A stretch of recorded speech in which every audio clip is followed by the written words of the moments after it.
Evil can't be scientifically defined. It's an illusory moral concept that doesn't exist in nature. Its origins and connotations have been inextricably linked to religion and mythology.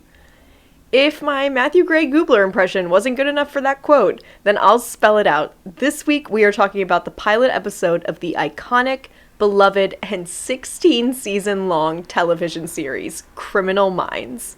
Welcome back to Effing It Up.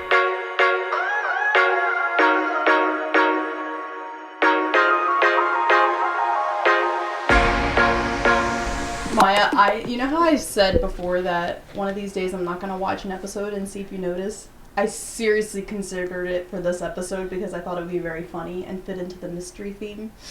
I just couldn't quite find the nerve. You didn't want me to look at you and go, why would you do this to me? I need to leave a little more space in between the Avatar episode and whenever I pull that. Whenever you pull that card. I just thought it'd be really fun to make you be the podcast profiler and figure out whether I've seen the episode. There's a reason that I didn't go into criminal justice. My brain... You don't care about justice. How dare you? How dare you say something so true and so offensive? Okay. Alright, sorry, you were about to say something? Was I about to say something? I don't remember.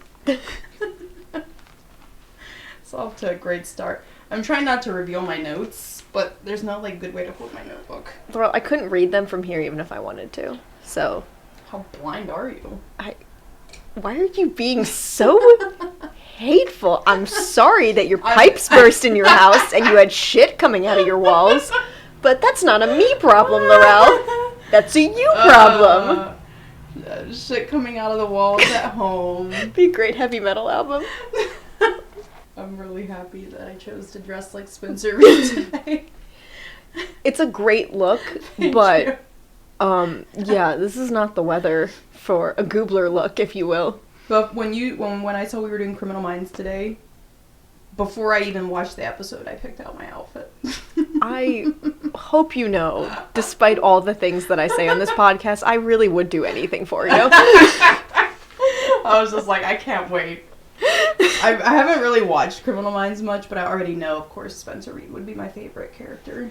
Obviously. Oh, obviously. I've never watched a single episode of Criminal Minds in my entire life. Seriously? This was the first, maybe I've seen clips on TikTok, but I'm not counting that. This is the first. I've definitely seen clips here and there, and I think I've seen maybe 1 or 2 episodes before, but this was also, my first real introduction to the show. Should we jump into plot? Let's go ahead. Our least favorite? Go right ahead and do it. Let's just do it. Let's just jump right in. What was the plot of the first episode? My first note is just, save Heather, please. Heather's the kidnapped lady? Yeah. There's definitely a reason I don't typically watch, true crime or, shows like this that are grounded in a lot of reality. I was like, oh, that poor lady's being kidnapped by a mean man. He has her in a cage. This is not my vibe. Yeah. Honestly, I hate this. No, I was like, oh boy, I sure hope nothing bad happens to this lady when she gets into a car with a strange man. I was whose face we haven't seen. I watched this episode with my sister Jelena, and and I was like, we're doing it for the podcast, but then we got to the scene where Heather's revealed to still be alive. Yeah. And the guy is I don't know, taunting her or something. I don't know. Yes. Because I was like, I'm just skipping this scene. Yeah. It doesn't add to the story. I don't need it to understand the story, and it's just a woman suffering on screen. So I'm not interested. I'm like, we suffer enough. Right. We suffer enough in real life. Do I have to watch it? Exactly. Those scenes always annoy me because it's always in these types of shows, some woman just being tortured and suffering and in agony, and I'm like, what is this? You don't actually need to see her suffering for the story to make sense. In fact, it would be better if we're following the criminal and we have no idea if she's alive and we or don't not. know if she's alive or not. It would add more tension. It's just kind of gross, in my opinion. So sorry. No, I fully agree. Anyway, so I skipped that scene and I was like, my understanding of the show, the storyline is not impeded in any way whatsoever. Nope, not even a little bit. I did really like in the end how really Heather escapes all by herself. Does she? Yeah, like, she gets caught on the way out, but at that point, like... Oh, yeah, she, like, hits him or something. Yeah. I only watched this, 2 days ago. Like, Jelaine and I talked through the whole thing. Oh, obviously. But no, this is a spoiler for anybody who hasn't seen the pilot episode of Criminal Minds that came out in the early 2000s. Anyway. Yeah. You're welcome. You're welcome. So he's going back to kill her and, like, dump her body because he's like, oh, they're on to me, I gotta get rid of her.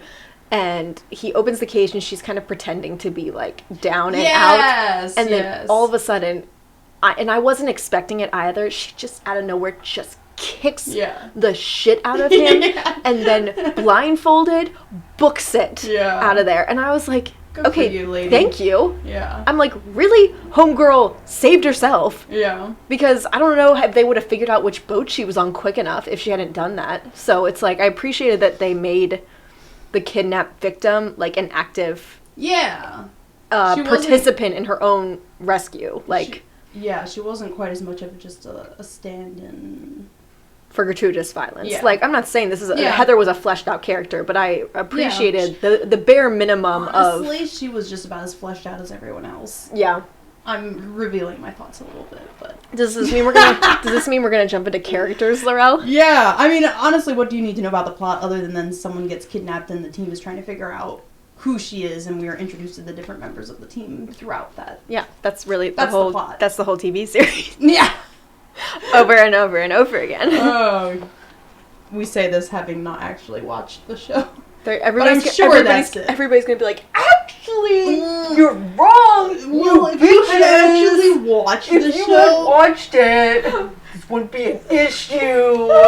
This is why women shouldn't be allowed to speak. So, wow, I haven't heard the incels in a while. We've been having a good time without them. Yeah, let's talk about characters. Shall we ping pong? Let's ping pong. I love this new thing. Me too. I love this new thing that we do. Would you like to serve? Sure, I'll serve. I guess we should start with Gideon because he's kind of like perfect. I don't know if I can't remember if he's the first one they introduced, but he's the first one that they like sort of are like, here's a backstory. Yeah. Which they don't tell you what it is really, but you kind of get the sense that in as much as anyone is the main character, he would be the main character. Yeah. He's like... because he has trauma. Yeah, he's, I guess, the leader of the team, and he's really smart, but he's been out of commission for a while for reasons. Yeah, and has severe... mysterious reasons. And he has severe PTSD, Seems clearly. like someone died. Yeah. I really do not care about Gideon. I actually said, I was like, okay, I think Gideon goes hard. I was like, okay. I liked a lot of his lines, I think. I liked the way that they wrote his character. I wrote down, which is why I think, no, I know. You have already interviewed him. Oh, are you kidding me? That just rubbed me the wrong way. I was like, this know-it-all dude, unprofessional dude, keeps things from his team. Like, he's already getting on my nerves. Lorelle said, I have no patience for this man. He's no Phil Coulson, okay? No, he's no Coulson, but, like, I wasn't comparing him to Agents of S.H.I.E.L.D., which clearly you've shown your hand. You already were comparing him to Phil Coulson. Jelena compared him to Nate from the Leverage TV show. Kind of like this guy who's, like, he's the one in charge, and he's, like, burdened, so he, like, keeps things from the team, and he knows more than they do. And I was like, yeah, that is his vibe, and I don't like it either. Yeah. So maybe I was influenced by Jelena's dislike of him, but I felt the same way. Maybe it's because it's Mandy Patinkin, and I'm like, oh, it's Inigo Montoya from Princess Bride. Oh my gosh, is it? What the hey? Yeah. Okay. I mean, I will say the actor has charisma. Yeah, that's the thing. There was charisma, and I was like, I appreciate, like, when it's a lead that has, like, non-threatening energy, if that makes sense. Like, yeah, he seems non-threatening. Like, but at the same time, he seems like a know-it-all. He seems like a know-it-all, but, like, I'm sorry, so does Spencer. It's literally Spencer's whole character is being a know-it-all. But the difference is people call him out on it. Please, I would love to hear the difference. The difference is people don't respect him for it.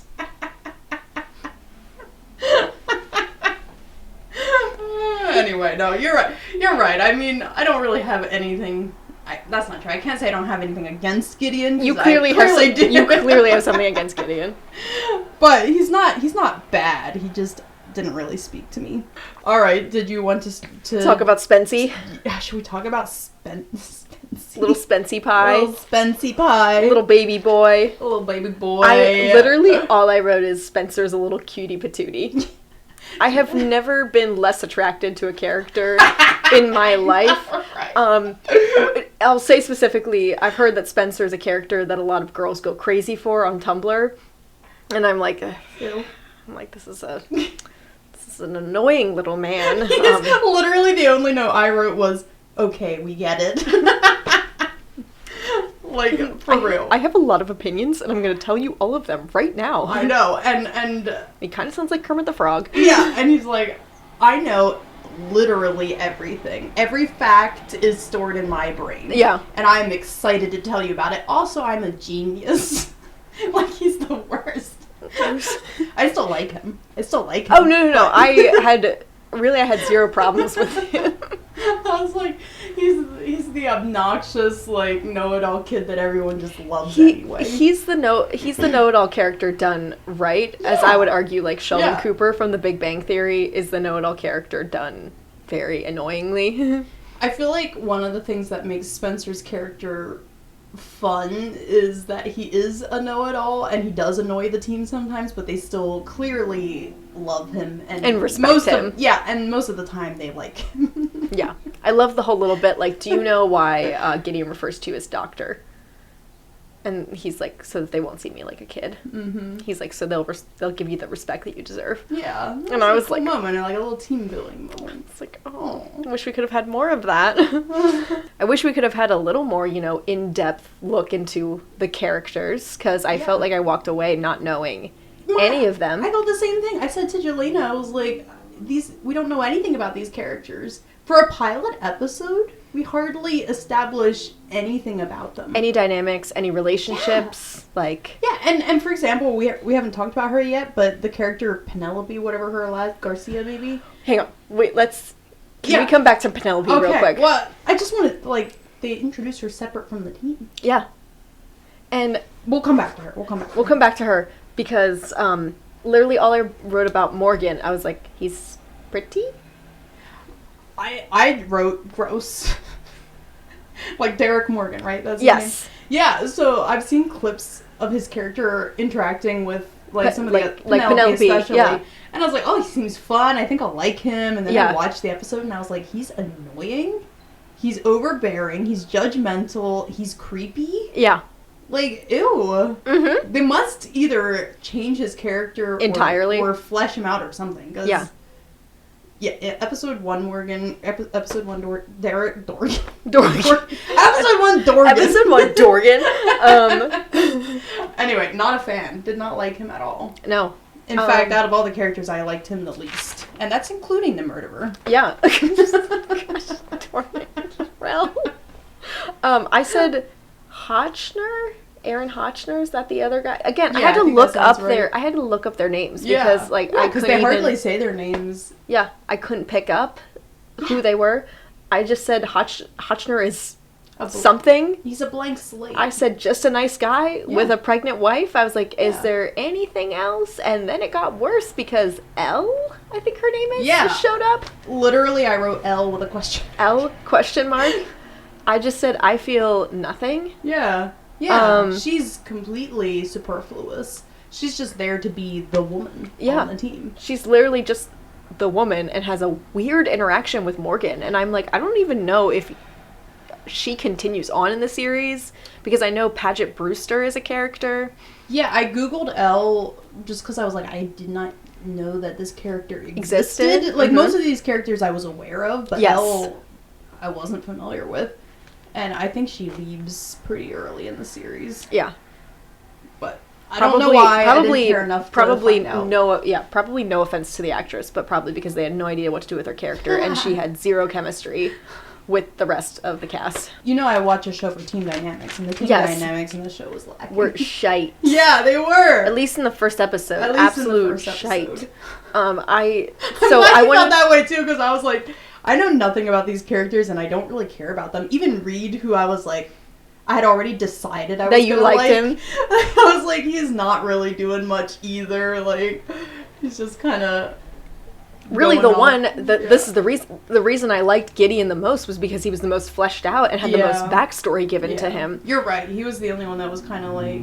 I was like, okay, I think I get your vibe. Yeah. I at least understand where they're going with your character. They really only explored him, and they barely explored him, but. Yeah. He's the only one that they kind of even tried. They tried a little bit.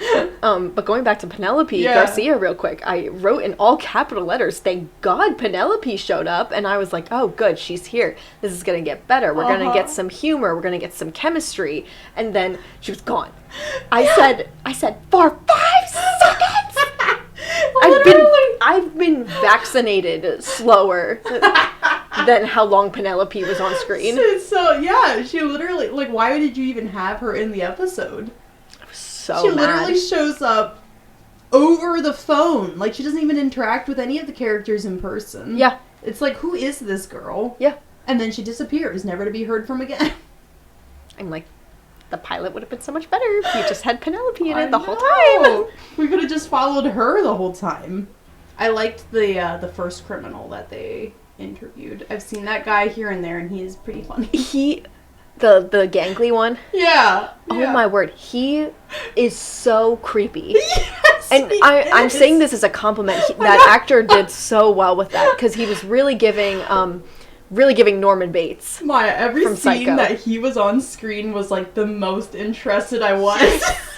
I was like, ooh, creepy little man, creepy little man. Creepy little man. Yay! It was so fun. Like, you could tell he was just really enjoying his whole thing. I was like, this actor is just... I've seen him in supporting roles here and there, like, sprinkled throughout the TV landscape, and every time he always is just, like, a delight. I'm like, he would honestly, if they ever did a Psycho remake that wasn't awful, he would be a great Norman Bates. Yeah, you're right. He would be a great Norman Bates. Highest compliment. He's probably, well, that episode aired in, what, like 2000, so he'd have to be a little bit older of a Norman Bates, right? How old is Norman Bates? Well, it's black and white. He's probably, like, early 30s. Yeah, he could pass for early 30s. Why not? I think I watched, was watching some video essays from Every Frame of Painting. Oh, such a good channel. Which I love. I hate that they're Maya's the one recommending a different content creator. It's not a podcast, Lorelle. It's a video essay. But he was doing something, I think, about, like, horror films, and I was rewatching one of them, and like they showed the clip from the end of Psycho with Norman smiling. It has been burned into my brain. The creepiest smile ever. It's the creepiest. I'm like, I would watch the movie just for that. Yeah, it's a great. We could watch Psycho. Okay, we'll watch it today. Sure, why not? Do you want a T-shirt or? That's a great question. Sorry, for our listeners who are not watching the YouTube channel, Lorelle is not sitting here in her bra. I offered her a T-shirt because she's in fact wearing a button-up shirt and a tie. And it is buttoned up the whole way because I had to whole put the tie on. Yes, the whole way, because she's doing her best Matthew Gray Gubler physical visual impression. Don't even bring up Matthew Gray Gubler, because that man is a chaotic charm, and I would just talk about him this whole time instead of Criminal Minds. It's true. What an angel. What an angel, but like a good angel? Or no. This is a totally off-topic thing, but I was having this whole like conversation in my head the other day. Some people call it thinking, but anyway, about how like like knowing someone on a personal level affects your perception of how attractive they are. And I think that's why there is this idea that evil people are ugly. It's because if someone is quote unquote evil, or if they're mean or cruel or whatever, it influences the way you perceive them, even on a physical level. And that's why we see them as ugly, even if they might objectively not be. That is the most Spencer Reed thing that you could have possibly said in that moment. So you're gonna make me blush. If I could just be Spencer Reed, that would be my dream. I don't know how to tell you, Lorelle. You kind of might be. Yay! Maya's just laying on the flattery today. I wasn't trying to. I meant that as an insult. Actually, I was trying to hurt you with what I said. I was trying to hurt your feelings. Well, you failed. I did, as I was watching it, I was like watching it going, this is definitely Lorelle's favorite character.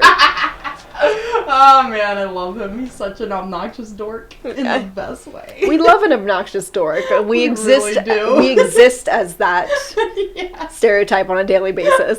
Anyway, are we jumping into atmosphere? Oh, I suppose we should talk about atmosphere now. What did you think of the atmosphere? I said, I was like, it's kind of got that moody detective noir. Oh yeah. That's just fun, but also it really felt like every other show that came out around that time. I frequently get Criminal Minds confused with Law and Order SVU, which I know are completely different shows, but in my head they're interchangeable. I knew a few things about Criminal Minds, like I recognized the cast and I knew a fair amount of their names. I know absolutely nothing about Law and Order SVU, other than in the show Resident Alien, the Law and Order sound effect is dun dun. Dun dun. Because the alien always makes that sound. My only knowledge of Law and Order comes from Resident Alien. This is why you're one of my favorite people on the planet. But yeah. So I really can't compare because I absolutely don't have any clue. Yeah. But Law and Order, the original Law and Order would have come out before Criminal Minds, right? Yeah. Yeah.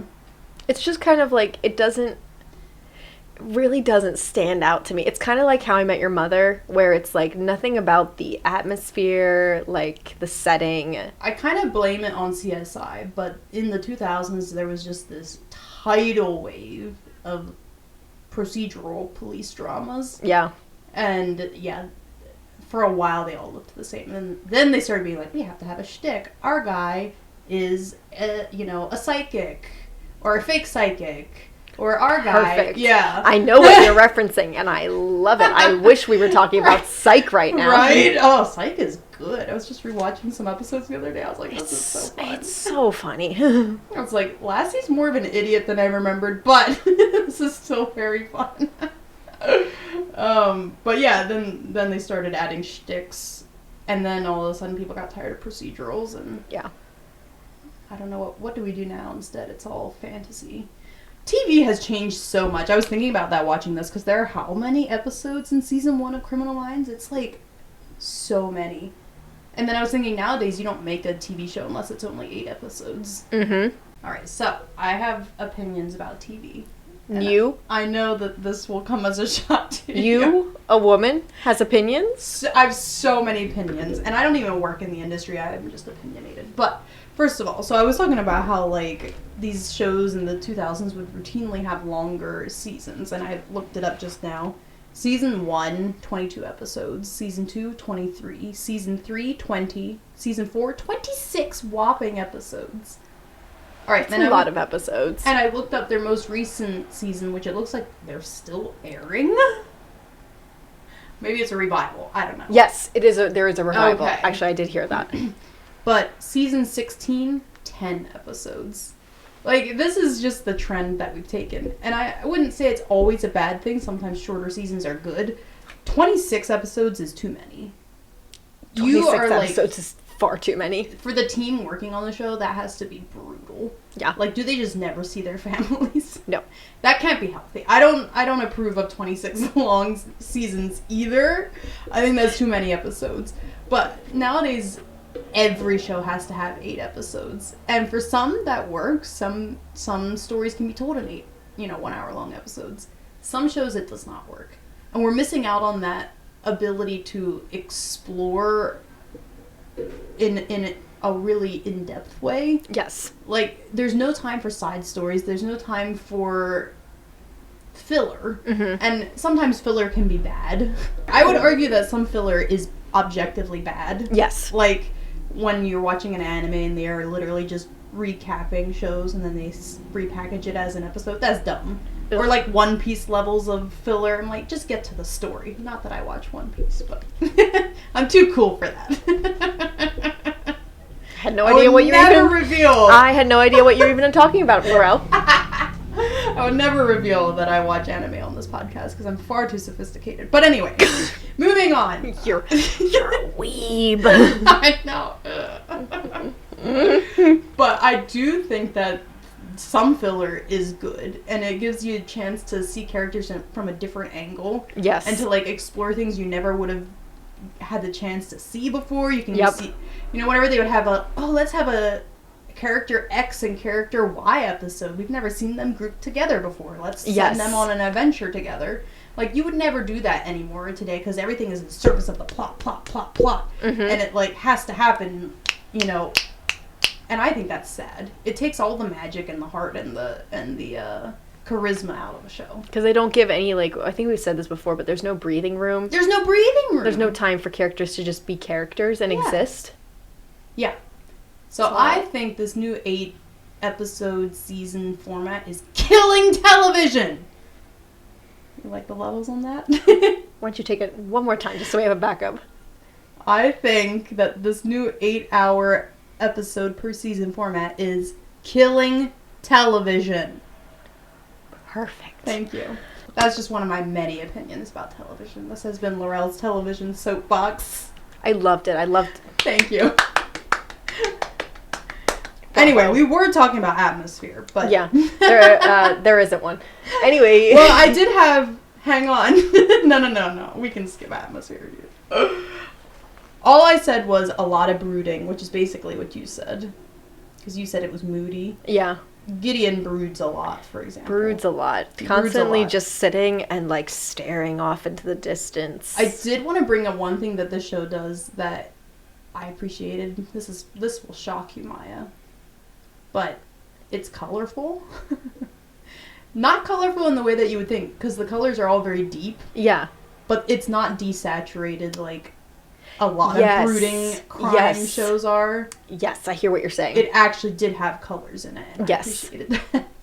So moving on to Other. Honestly, that's where my rant about the episodes should have gone, but oh well. That's okay. All I have in Other is the soundtrack is so good, and too many men in the first episode. Too many men! Pouty woman character? I've had enough. Seriously? Right? Gross. I know. The 2000s was a far more... They were a dark time. It was a far more overtly sexist place in the TV sphere. Yes, everyone working in television. That. Yep, everyone working in television was a man. Yeah, the people writing television were all men. Yes, and boy, I do not miss those days. Boy, does it show! Boy, does it show! I tell you what, it's basically like they held the pens with their penises and just whatever came out, came out. Yeah, basically. I needed to say something unhinged in this episode. I appreciate that. It's been too tame the whole time. I know, you're right. We've been far too subdued. We've been subdued and sophisticated. Yes. Much like Lorelle's shirt and tie. Yes. The tie is a clip-on. Don't tell anyone. Well, you just told all 3 of our listeners in hell, so... Honestly, it sounds probably like it'd be cooler there. I was literally just gonna say that. I think... Oh, okay. This is my note in Other. Oh, tell me your note in Other. Profiling, ? And I think what I meant by that was... Is it a real thing? Is it a real thing? I was going to say, Maya, what do you think about profiling? What are your thoughts on that? I was like, I don't know if this is real or not. I was like, this seems like we're jumping to a lot of conclusions here. Oh, I know. I was like, Gideon, that is some bull right there. Just because a guy hunts women on hiking trails means he has a stutter? Like, any self-respecting serial killer would know a good place to find victims would be hiking trails. You don't need a stutter to haunt the hiking trails. No, yeah, I know that this is like basically a fantasy series, but that broke my suspension of disbelief. Should we wrap the show up? Yeah, it's hot in here. Yeah, anything else you wanted to say? Are we giving it a pass-fail? Oh, thank you, Lorelle. This is why you're the best co-host in the world. I'm pretty sure we haven't always. I don't think we always remember. I have to give it a pass because I did contemplate watching the second episode. I'm gonna give it a fail. I feel like it didn't showcase the characters enough, and I just didn't care enough to keep watching. But obviously, I am in the minority here because the show went on for freaking 16 seasons. So from an objective point of view, it passed, but from my better point of view, it failed. From my superior point of view to everybody else in their opinions. Yes. All right, guys, thanks for joining us again on another hot summer day. Maya's getting increasingly feral. We better wrap this up. Yeah, it's the heat. It makes me very irrationally angry. I had one friend say that this is her favorite kind of weather, and I said, are you a psychopath? It's not the heat. It's your hormones. It's because you're a woman. Are you writing from the early 2000s? Were you in I am! That's actually the market I'm trying to break into. Yeah. Great, we'll do that, and then we'll also try and, I almost said tap. I'm like, no. We'll also try and break into the incel culture, too. Yeah. Try and market to that audience, yeah. Yeah, I think, how hard could it be? I just gotta, like, not write about women. Yeah, and then I'll start doing the series in a bra, and then we'll be good to go. We'll be good to go. That would bump our viewership up. Can't do it. Yeah. Can't do it yet. Not till Lorelle tells me I can. Anyway, guys, thanks for tuning in again. We'll catch you next week when we are talking about Doctor Who. The first episode of Doctor Who. And as always, keep it feral.